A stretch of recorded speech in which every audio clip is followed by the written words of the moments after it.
morning. I'm Lillian Dupre, your host on Historical Happenings Now, where we interview some of the greatest authors in American history.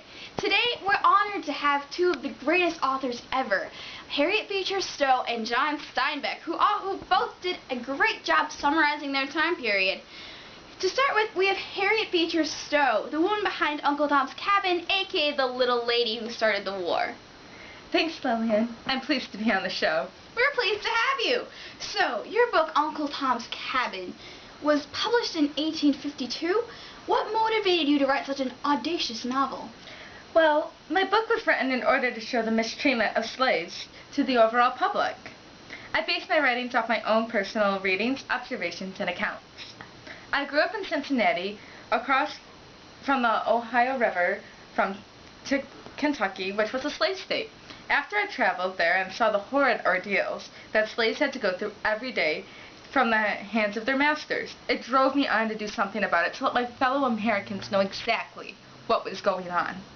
Books are read widely by citizens across the nation and generally by the better educated who are able to act out against these problems. But this was hardly my first abolitionist piece.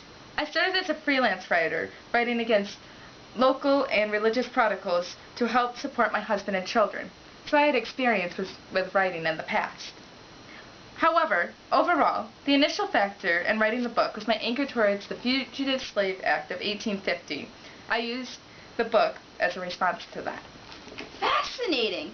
Now, how did people react after the publication? I'm sure slaveholders weren't pleased with your book. No, they weren't. They were not very enthusiastic at all. People of the South criticized it greatly, and many banned the book soon after its publication. Some even wrote letters and full books against Uncle Tom's Cabin.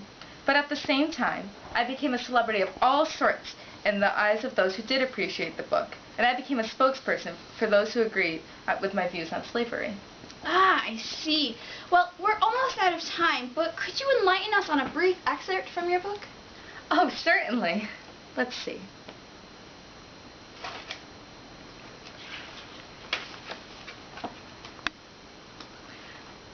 The February morning looked gray and drizzly through the windows of Uncle Tom's Cabin.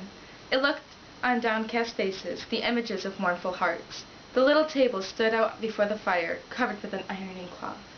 A coarse but clean shirt or two, fresh from the iron, hung on the back of a chair by the fire, and Aunt Chloe had another spread out before her on the table. Carefully, she rubbed and ironed every fold and every hem with the most scrupulous exactness. Every now and then, raising her hand to her face to wipe off the tears that were coursing down her cheeks. Touching. Well, we're out of time with you, but thank you so much for your time. Up next, we will have John Steinbeck, author of Grapes of Wrath, after this short break.